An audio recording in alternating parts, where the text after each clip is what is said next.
Olá, tudo bem? Eu sou o professor Antônio Mercedes, estou aqui para mais uma videoaula da série Aprendendo Facilmente.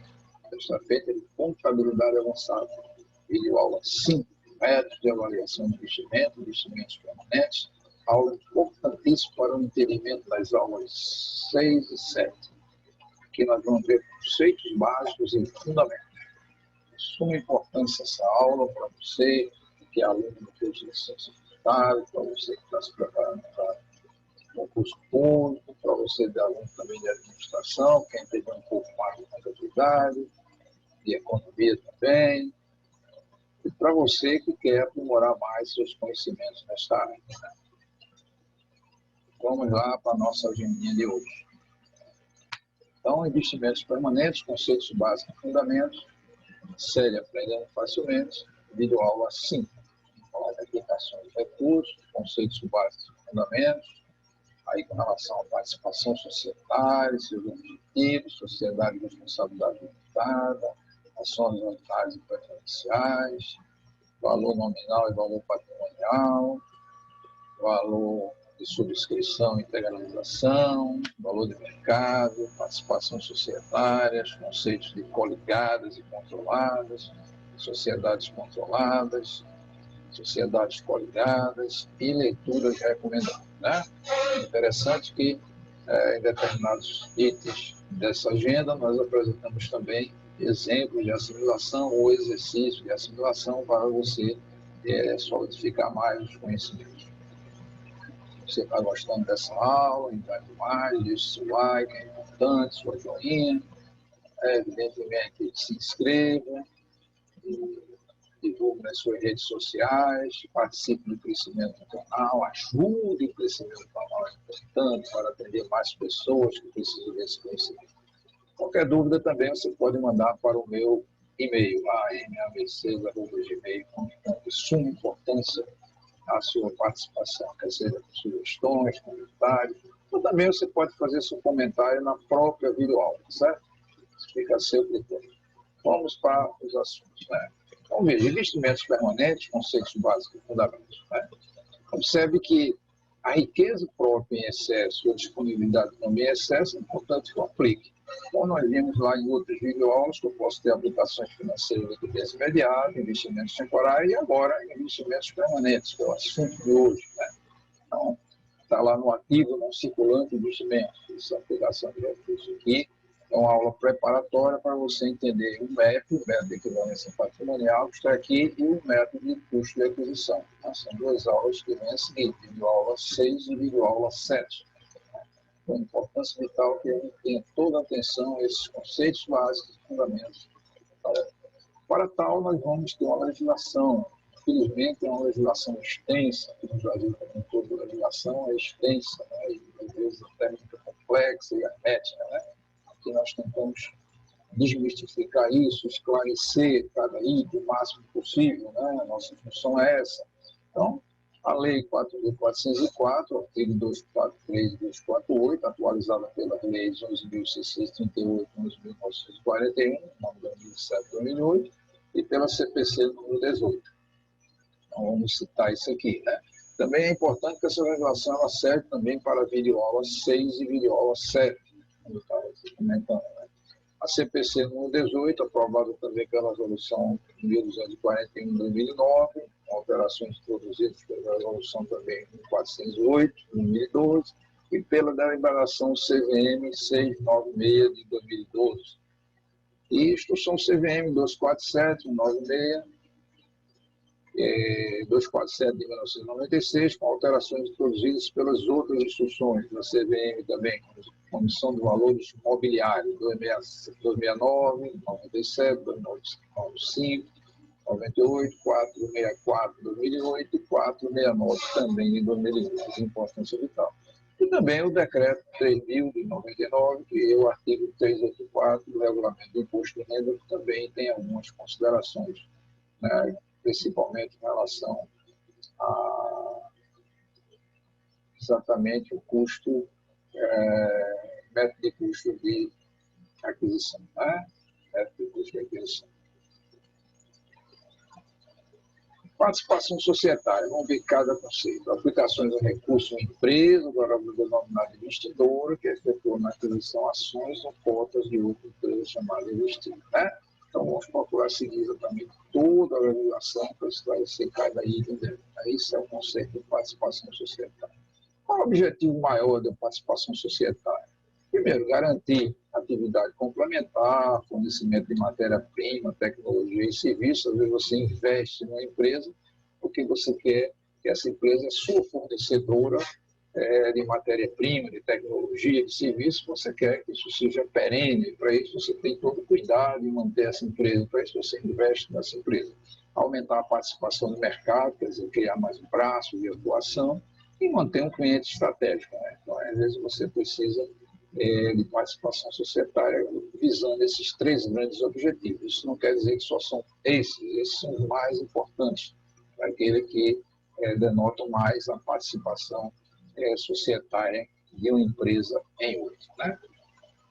Sociedade de responsabilidade limitada, né? Sociedade limitada e sociedade por ações. Quando a gente trata de sociedade limitada, se o capital social é dividido em cotas, né? Sejam sócios injetam recursos nessa empresa, os sócios são muito mais importantes que o dinheiro que circula na empresa. É similar a um casamento entre pessoas, né? O mínimo de 2 sócios. Isso é a característica importante da sociedade limitada, né? No direito comercial, você vê isso com bastante propriedade.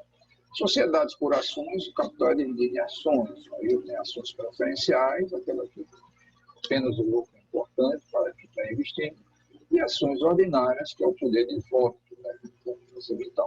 Então, nesse tipo de ação de sociedade, o dinheiro é mais relevante do que os sócios, né? Capital aberto, capital fechado, e ela pode ter apenas um único acionista. A sociedade por ações pode ter apenas um único acionista. Então, ações ordinárias, só lembrando, às vezes você já viu isso em outra disciplina, né, do seu curso, ou do treinamento que você está fazendo, se preparando para algum concurso, coisa. Ações com direito a voto nas assembleias de acionistas, né, menos negociadas no mercado e tem menor liquidez. Já ações preferenciais, não, a maior participação em resultado. Você é investidor daquela empresa porque você quer participar do resultado, você quer dividendo, não dá direito a voto. Elas são preferenciais na distribuição de resultados, são mais negociadas e têm maior liquidez, né? Então, a prioridade maior é recebimento de proventos, reembolso de capital, sociedade e assim por diante. São ações preferenciais, mais negociadas no mercado. Então, proporção de ações ordinárias e preferenciais, né? A segunda lei 4.404 das ICAs, no seu artigo 15, parágrafo 2º, é atualizada pela Lei 10.303 de 2001. Quantidade de ações preferenciais menor ou igual a 50% do total de ações emitidas, né? Então, se tiver um quadro aqui, após 2001, você tem ações ordinárias. Se for supor que essa empresa tem 20 mil de ações preferenciais, 20 mil, ela pode ter isso aqui, mais fácil, né, igualzinho. Então, para eu ter controle dessa empresa, eu tenho que ter 10.001 ações. Já tem 50,01% do controle dessa empresa, né? Embora que no total de ações, se eu considerar, eu só tenho 25%. Mas você observa que se eu comprei aí 50,01% das ações ordinárias da empresa, eu passo a ser o controlador dessa empresa, embora que no total de ações eu só tenha 25%, porque o resto é de ações preferenciais. Mas para ter o controle, a gente vai ver mais adiante, só preciso ter exatamente mais da metade das ações com direito a voto, né, do capital votante, vamos dizer assim, né? Então, obter controle com mais de 50% do capital votante, ou seja, um mínimo de 25% do capital total, né? Capital total. Então, o valor nominal da ação, ou cota, é o valor que consta do contrato social, o estatuto da empresa, né? Vou pegar o capital social e dividir pela quantidade de ações, ou cotas, eu tenho o valor nominal das ações. E o valor patrimonial de cada ação, ou cota, é o valor da riqueza da empresa avaliado de acordo com as normas contábeis, ou seja, pelo patrimônio líquido, né? Pegar o patrimônio líquido no lugar de ser capital social e dividir pela quantidade de ações ou cotas do capital social, né? E aí eu tenho o valor patrimonial da empresa, né? Então, exemplo aqui, para ficar bem simples, esse exemplo de assimilação, Você tem aqui a empresa investida, né? Eu estou investido nessa empresa, ela tem um capital social de 200 mil, o PL dela 200 mil, reserva ela tem, resultado tem, o total aqui 200, 230 mil, quantidade de ações de 20 mil e 20 mil. Então, qual é o conceito do valor nominal? Eu dividi exatamente o capital social pela quantidade de ações da BET. Mas se eu levar em consideração o valor patrimonial da empresa, quer dizer, aqui é o nominal, eu vou dividir 230 mil por 20, então dá 11,50. Então, observo que, nesse caso específico, o valor patrimonial é maior do que o valor nominal. Né? Só como exemplo de assimilação, como nós citamos aí. Tá? Conceito de subscrição e integralização. Né? Subscrever é o ato em que o sócio acionista se compromete a aplicar recursos na empresa. Subscrever, integralizar é honrar esse compromisso. Né? Chegar lá, eu vou comprar. Evidentemente, eu assumi um compromisso na hora que faço a subscrição. E na hora que eu integralizo, eu realmente realizo esse compromisso, isso é efetivo. Eu honro esse compromisso. Né? O valor da subscrição não pode ser menor do que o valor nominal. Né? O valor da subscrição de uma ação não pode ser o valor menor do que o valor nominal, que é relativo ao capital social. Né? E aí, outro conceito importante que a gente precisa para entender mais sobre MEP e sobre custo do valor de aquisição, é o valor de negociação das ações entre sócios. Mercado secundário e primário, mercado primário é integralização e subscrição de novas ações, o secundário, e os agentes são a empresa emissora das ações, os cotas, os sócios, acionistas, os cotistas. E o valor de mercado, o mercado financeiro tem esse conceito, o IPO, né? Initial Public Offer, quer dizer, a oferta inicial, né? Pública. E o mercado secundário é a negociação entre sócios, não a participação da empresa investida. Né? Só esses conceitos aí que você já deve ter visto em outras disciplinas, principalmente no mercado de capital. Né? Participação societária. Aí sim, começa a tratar coisas muito ligadas à MEP também e a método de custo de aquisição. Então, controladas, coligadas e outras participações. Vamos lá.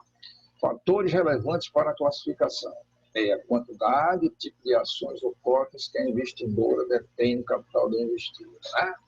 E a influência da investidora na gestão da investida. Esses dois tópicos importantes é que vão nortear tudo que a gente vai mostrar aqui para frente, inclusive um fluxograma para você, evidentemente, facilmente acertar se você vai avaliar essa empresa pelo MEP ou se vai pelo método do custo de aquisição. Né?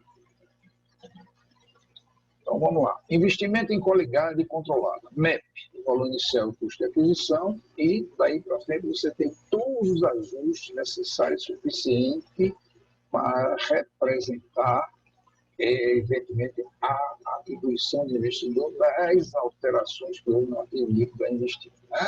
Então, esse reconhecimento são os ajustes que a gente faz. Então, o capital da empresa investida aumentou, diminuiu, né? Seu ativo líquido. Isso representa ajuste que você vai fazer na empresa investidora. Né? E a que vem a ser coligada. Coligada é aquela entidade, inclusive não constituída só forma de sociedade, para uma parceria, né, condição coligada, sobre a qual o investidor tem influência significativa e não se configura como controlada ou participação em empreendimentos sob controle conjunto, que é o conceito de joint venture. Né? Então, você observa que é uma palavrinha aqui importante, né? A gente vai começar a ver coisas importantes aí, que é em relação a essa participação, que é em relação a isso aí, a influência significativa. Né? Então, você começa a perceber aqui, ó, influência significativa, mais um conjunto de medidas. E danado, que vem a ser influência significativa, né? E que não se configura como controlada ou participação em conjunto. Também a gente vai ter que aprender sobre o que é esse conceito aqui, o conceito do evento e assim por diante. Né? Então, de suma importância a gente destacar esses dois pontos, né? Influência significativa e controlada em participação em conjunto. Né? Então, O que vem a ser influência significativa, né? É o poder de você participar das decisões financeiras e operacionais da investida, sem controlar de forma individual o conjunto dessas políticas. Né? Esse é o conceito de influência significativa. Olha, tudo isso que nós estamos apresentando, detalhando, tem tudo naquelas normas, né, naquelas instruções normativas, legislação que nós apresentamos no início da aula. Né? Controle é o poder de governar as políticas financeiras operacionais da entidade de forma a ter benefício de suas atividades. Então, se eu tenho um controle de outra empresa, eu tenho esse poder de governo. Né? E uma coisa influência significativa, eu tenho o poder de participar, embora não controle de forma individual nem conjunto dessas políticas. Que vem a ser uma controlada, quer dizer, uma empresa investindo na outra. Quando eu vou dizer que a empresa A, que tem investimento na B, a B é controlada de A. Né? Que comissão?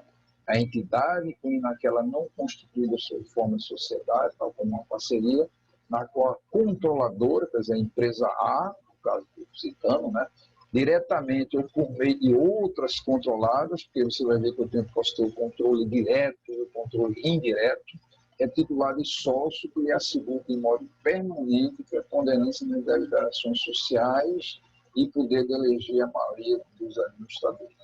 A gente começa a perceber que quando eu tenho controle sobre a empresa, eu posso ter o controle direto de A para B, mas eu posso ter um controle de A para C indireto via B. Então, eu sou controlador de B diretamente e indiretamente eu posso ser controlador de C, desde que haja também controle de B em relação a C. Né? Então, a importância vital em saber isso. O que é o controle conjunto? Né? É o compartilhamento de controle contratualmente estabelecido sobre a atividade econômica que existe somente quando as decisões estratégicas e operacionais relativas à atividade exigir o consentimento unânime das partes que compartilham o controle. Tá? Dentro de alguns slides, nós vamos apresentar esquemas gráficos detalhando cada um desses casos, né, de controle individual, controle conjunto e assim por diante. Tá? Então, as demonstrações contábeis são importantes em ter um conhecimento, né? Ela pode ser consolidada, quando são referentes a um conjunto de entidades, um conjunto de grupo econômico, né? Então, um grupo econômico X, né, que controla várias empresas, tem uma demonstração consolidada desse grupo. É ele, mas todas as outras empresas envolvidas, né, apresentadas como se fosse uma única entidade, um controle consolidado. Né? Então, são demonstrações contábeis consolidadas. Eu posso ter em separado, que são aquelas representadas por uma controladora, um investidor em coligado, um empreendedor de uma entidade controlada em conjunto, nas quais esses investimentos são contabilizados com base no valor de interesse direto, né, que é o Direct Equity Interest das investidas, em vez de nos resultados e nos valores contábeis dos ativos líquidos investidos. Então, também eu posso ter uma demonstração lá na lei das SCAs, você tem um artigo específico sobre isso, né? Demonstrações contábeis separadas, como eu posso ter demonstrações contábeis individuais.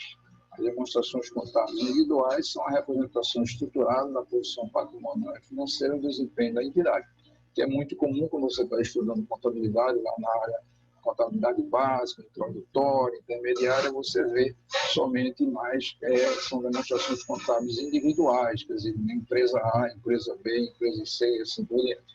O objetivo das demonstrações contábeis individuais é proporcionar informação acerca da posição patrimonial e financeira, desempenho de fluxo de caixa daquela entidade, que seja útil para os usuários na avaliação e tomada de decisão. Né? Quando você vai avaliar uma empresa, é importante você ver as suas demonstrações individuais, né, dia a dia.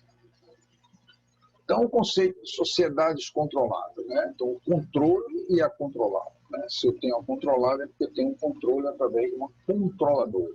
Esse controle pode ser isolado, pode ser em conjunto, pode ser compartilhado, pode ser integral. São 4 tipos de controle que nós podemos ter. Né? Então, vamos ver esse controle. O que é um controle isolado? Né? Aí a gente vai mostrar, fazer exemplos ou exercícios de assimilação, que aí você vai entender aqueles conceitos iniciais muito pomposos, né? Tirados diretamente da lei, da legislação do caso, e que você agora vai ver exemplos. Um investidor numa empresa investidora detém mais de 50% do capital voto rotante, né? Ou seja, as cotas ou ações ordinárias. Né? Então, A tem um controle isolado de B, né? E um controlador isolado de B. Né? Isso é exatamente o controle isolado. Né? Então, A já tem mais de 50% do capital rotante. Então, observe como eu estou mostrando, capital rotante e ações ordinárias do COP. Né? Agora, o que é um controle compartilhado? Há um grupo controlador composto geralmente pelos maiores acionistas, cujo somatório de participações é maior de 50% do capital rotante. Isso é que é o conceito de controle compartilhado. Esse investidor estabelece a ordem de votação. Tá? Como seria a representação gráfica disso? Observe, A é uma empresa que está sendo controlada por B, por C, por D e por E. Observe que B comprou 40% do capital votante, C 20%, D comprou 10% e E comprou 30%. Os 100% do capital votante estão na mão das empresas B, C, D e E, dessa empresa A. Observe, esse controle é compartilhado, B e C mantém um controle compartilhado de A. Por quê? Porque se eu pegar a participação de B e C, dá 40% mais 20%, 60%, é mais do que 50%. Observe, se eu pegar B e D, eu já não tenho mais do que 50%, eu só tenho 50%. Então, B e D não tem controle compartilhado de A. Mas se eu pegar B e E, eu tenho controle compartilhado também de A, porque B eu tenho 40% e aqui em E tem 30%, então dá 70%. Então, nesse caso específico, posso ter BC com controle compartilhado de A, segundo o próprio conceito, e BD compartilhado de A. Mas se eu pegar C com E, também não mantém controle compartilhado. 20 e 30, não dá maior do que 50. Se eu pegar C e D, só dá 30%. Né? Então, também não tem controle compartilhado. Voltando, apenas B e C e D e E mantêm controles compartilhados de A. Isso é o conceito.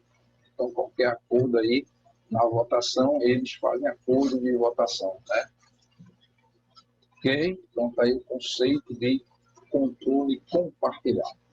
Vamos ver o que é o controle conjunto, né? É o compartilhamento de controle contratualmente estabelecido, né, sobre uma atividade econômica que existe somente quando as decisões estratégicas, financeiras e operacionais relativas às atividades exigem o consentimento unânime das partes que compartilham o controle. Então, o controle conjunto é quando tem a situação B detém 50% do capital votante de A e C detém 50% do capital votante de A. Né? Então, B e C têm controle em conjunto de A. Né? Nenhuma delas tem mais do que 50%.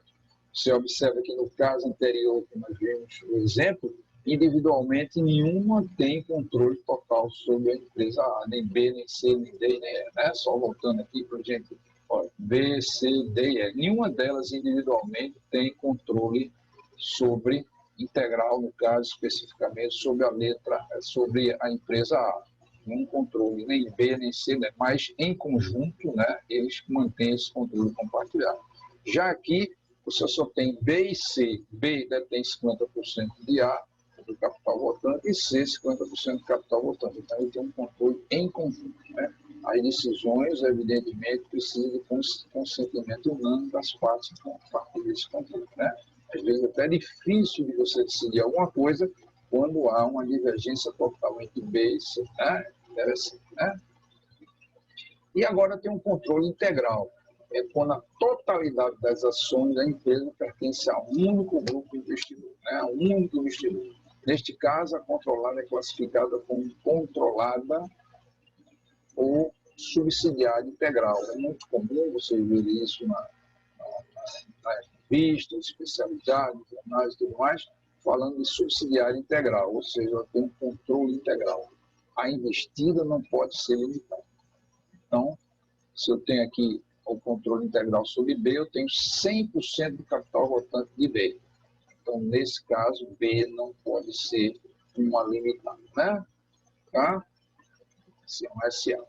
Então, aqui eu tenho um exemplo para a simulação, né? Esses exemplos para a simulação interessantes. Eu peguei aqui o tipo de ações ordinárias e preferenciais, o capital da investida em ações 1.000, 2.000, então controlada, né? O investidor com 50% do capital votante mais uma ação ou conta, né? Então aqui eu tenho um investidor com 501, então tem 50,01%. Embora que em relação ao capital total ele só tenha 25 ponto alguma coisa, né? Mas é um controle, né? Então, controlada, o investidor detém mais de 50% do capital, ou seja, pode ser 50% do capital votante mais uma ação, 51 ações, ele já é um controlador dessa empresa. Controlada ou subsidiária integral, é um investidor com 100% do capital, então compõe a empresa toda, né? Então, ele detém 100% do capital, tá? E pode ter uma controlada em conjunto, né? Ou seja, 50% do capital votante. A empresa A comprou 50%, a empresa B 50%, e cada uma tem 50%. Então, uma empresa detém 50%, a outra também deteria também 50%, como a gente viu nos conceitos anteriores. Aqui está um quadro que dá um sumaria, né, no caso, aquilo que a gente viu nos conceitos. Interessante. Relação de propriedade, uma coisa interessantíssima. Observe este exemplo, né, de assimilação ou exercício de assimilação, como eu gosto de chamar.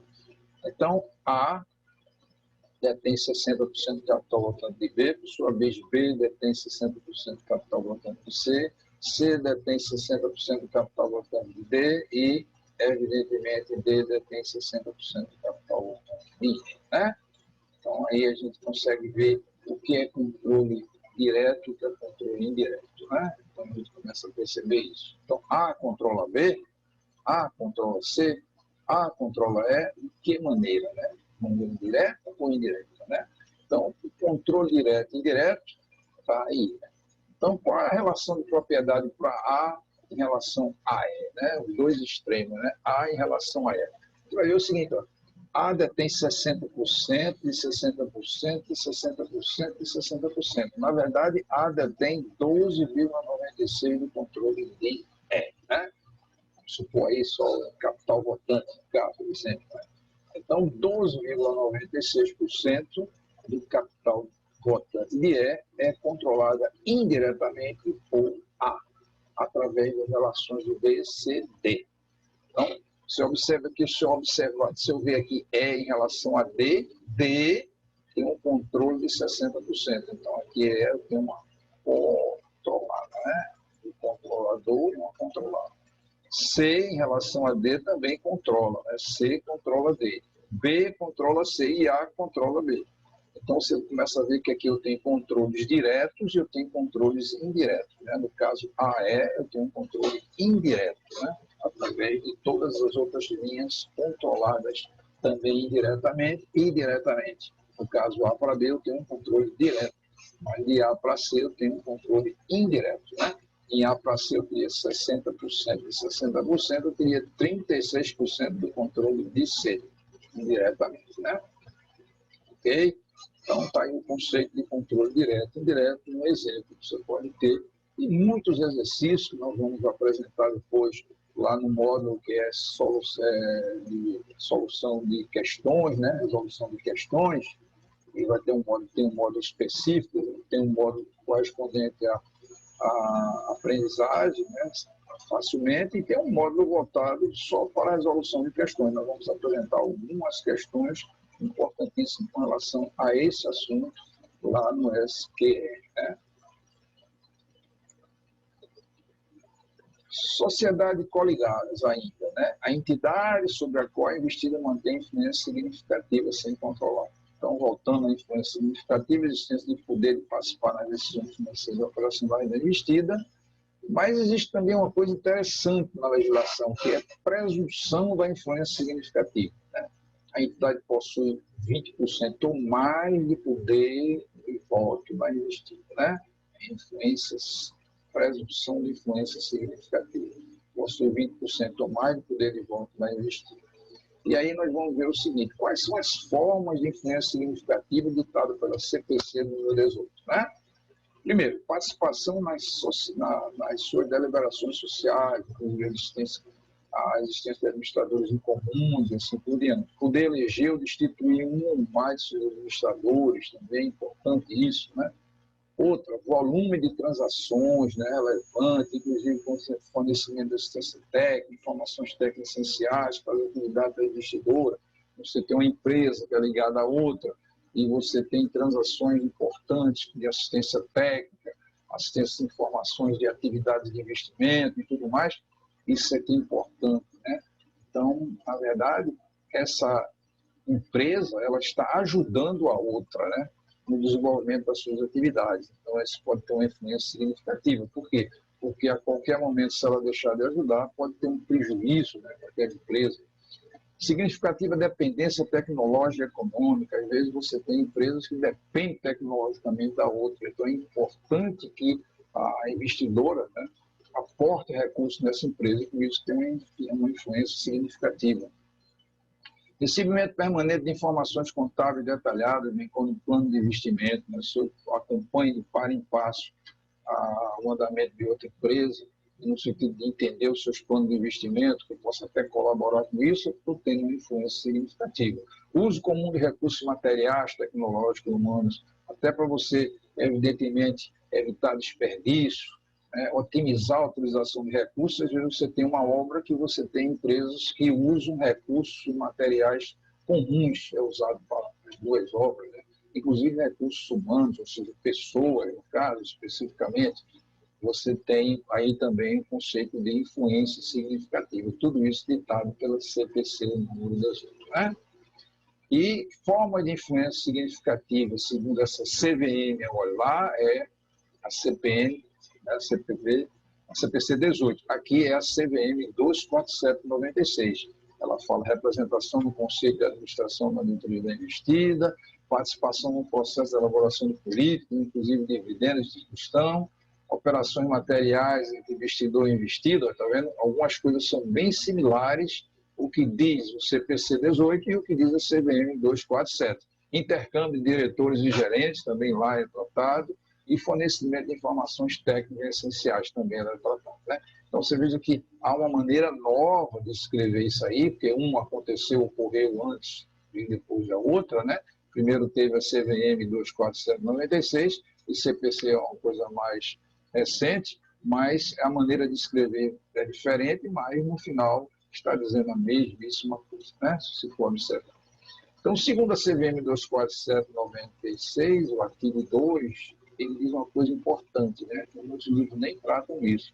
Equiparam-se a coligadas, quer dizer, são similares a coligadas para fim da instituição, o quê? As sociedades, quando uma participa indiretamente com 10% ou mais de capital votante da outra, sem ter controle. Então, você já tem uma coligada, é equiparada a coligada. Ou as sociedades com uma participação indiretamente de 10% ou mais de capital votante da outra, sem controlar, independente do percentual de participação no capital total. Então, ele qualifica aí de duas maneiras em relação ao capital votante sem controle, inclusive na letra B aí, desse artigo, ele diz que independente do percentual de participação no capital total, né? Vamos ver um exemplo de assimilação de um caso, do A e do B, para ficar mais fácil o entendimento dessa legislação, né? Então, exercício de assimilação, participação indireta, né? Vamos ver. Eu tenho aqui uma empresa X, uma empresa Y, uma empresa Z, né? E a gente começa a perceber a empresa X detém 40% do capital votante de Y, ou seja, 40% das ações ordinárias de Y, né? E, evidentemente, que essa empresa aqui, né, a Y, detém 40% do capital da empresa Z, que tem ações ordinárias de 60 mil unidades, 60 ações, 60 mil ações, e ações preferenciais de 40 mil ações. Observe, se essa empresa Y detém 40% do capital votante de Z, né, então você começa a perceber que ela tem como, né, em relação ao capital social, 40%. Ações ordinárias, ela detém 18 mil daqui. E ações preferenciais, dos 40 mil, ela tem 22 mil. No total, ela detém 40 mil. 40 mil por 100 mil, nós temos 40% do capital, né? Então, detém 40% do capital. E com relação à empresa XY, observe, X detém 40% do capital de Y. E Y detém 40% do capital de Z. E qual seria a relação de X para Z agora, né? Observe, as ações ordinárias de Z, ela detém 40%.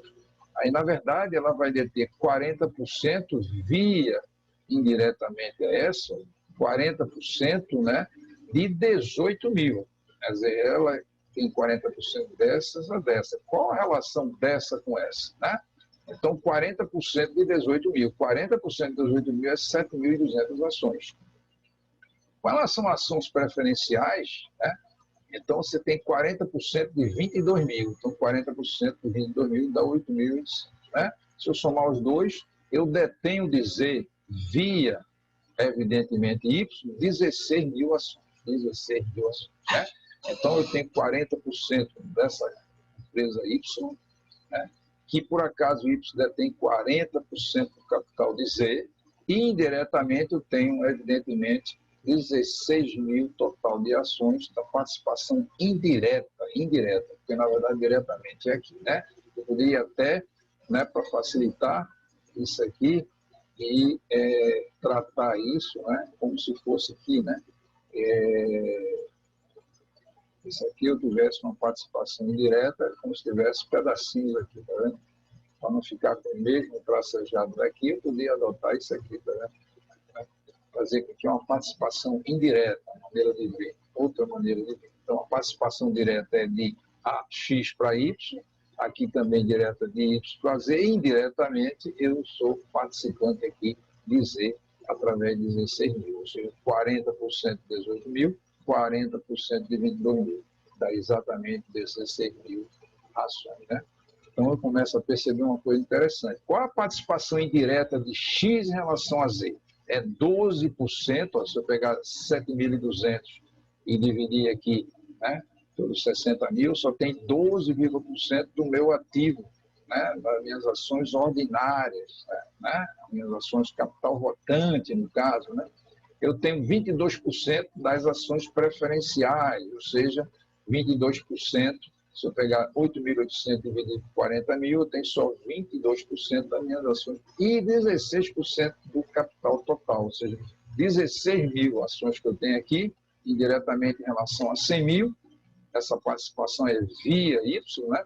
Então, na verdade, eu tenho 16% do capital total, né? E aí a gente conclui com uma coisa interessante, né? Assim, a empresa Z é equiparada à coligada X, Z é equiparada à coligada X, pois esta detém indiretamente 12% do seu capital rotante, ou seja, está acima de 10%, que é exigida pela CVM 247/96, que foi o que a gente mostrou aqui, né? Então, a participação indireta está aqui, tá vendo? Com 10% ou mais do capital rotante sem controlá-lo, né? Então, a gente vê aqui essa é uma participação que a gente chama indireta, né? Então, um exemplo bem detalhado, bem mastigado da legislação, para a gente não ter dúvida da aplicação, né? E agora nós vamos ver um exemplo chamado de participação direta, né? Vamos ver essa participação direta, como é que a gente trabalha, né? Então, X, Y, né? X e Y, eles estão aqui e vamos ver essa participação direta. Então, nessa participação direta, né, na equiparação a coligadas, as coligadas, eu tenho, por exemplo, Y tem de ação ordinária 60 mil ações e ações preferenciais de 40 mil, então tem um total de 100 mil. Então, se eu comprei 8% do capital social, na verdade, dessa empresa, quer dizer, X, a empresa X comprou 8% do capital social dessa empresa aqui, ó, 100 mil. Quer dizer, se eu fosse observar só pelo capital social, jamais ela seria coligada nem equiparada à coligada, né? Então, na verdade, eu tenho que ver o capital votante. Ó. Desses 8 mil, eu comprei 7 mil de ações ordinárias e 1.000 de ações preferenciais. Então, na verdade, quando eu comprei 7 mil de ações ordinárias, eu comprei 11,67% das ações ordinárias, que é 7 mil dividido por 60, né? Então, eu comprei 11,67% de ações ordinárias e comprei só 2,5% de ações preferenciais, que seria 1.000 dividido por 40 mil, 2,5%, né? Então, eu comprei no todo 8% do capital social da empresa X. A empresa X comprou 8% do capital social da empresa Y. Distribuído como 11,67% em relação às ações ordinárias, foram 7 mil, e 2,5% em relação às preferenciais, foram 1.000. Daí eu posso concluir uma coisa interessante. A participação de X em Y, é superior a 10%, porque é do capital votante. Onde a legislação fala capital votante, 11%, então é maior ou igual a 10%. Assim, a empresa Y é equiparada à coligada X. A empresa Y é equiparada à coligada X. O conceito de equiparação às coligadas, né? Então, dois exemplos de assimilação, né, voltados para a legislação específica que apresentamos aqui no artigo 247/96, no artigo 2 da CVM 247 de 1996. Então, tem dois exemplos aqui, uma participação indireta, né, e aqui uma participação direta em relação a isso, né, bem mastigado, bem detalhado, ou seja, aplicação direta da legislação, certo? E agora nós vamos pegar um fluxo, evidentemente que apresentamos esse fluxo em outras aulas subsequentes, lá na videoaula 6, que fala de MEP, na videoaula 7, que fala de método de custo de aquisição, e vamos ver como eu posso tratar essa legislação através de um fluxo para não me enganar jamais, não ter dúvida em relação a como aplicar essa legislação. Coligada, controlada e outros. Se o investimento é superior a 50% investida do capital votante, o investimento é maior do que 50% do capital votante da investida. Então, a gente não tem dúvida, a investida é uma controlada, há poder de decisão e o método de avaliação é MEP, método de equivalência patrimonial. Não tenha dúvida, tá? Se por acaso não é superior a 50%, eu vou fazer outro questionamento. Investimento é maior ou igual a 20% do capital votante da investida? Então, na verdade, quando eu fiz esse teste, eu estou dizendo que o investimento é maior ou igual a 20% e é menor ou igual a 50%, né? Do capital da investida, né? Porque aqui eu saí aqui na condição de maior, então aqui é menor ou igual. Então, na verdade, eu estou tratando também de uma investida que é coligada. A primeira lá é controlada, essa aí é coligada, porque detém maior ou igual a 20% do capital votante e tem influência significativa, por isso que é MEP também, método de equivalência patrimonial. Caso contrário, eu vou perguntar, há uma influência significativa, ou seja, nesse caso, o meu investimento é menor do que 20% do capital votante, aí eu pergunto, há uma influência significativa da investidora? Se por acaso há, o conceito a gente já viu lá, né? Tem vários itens que mostram o conceito de influência significativa, né? Poder das decisões, influência tecnológica, assim por diante. Então, a investida é coligada, então a influência significativa também é MEP, né? Também é MEP.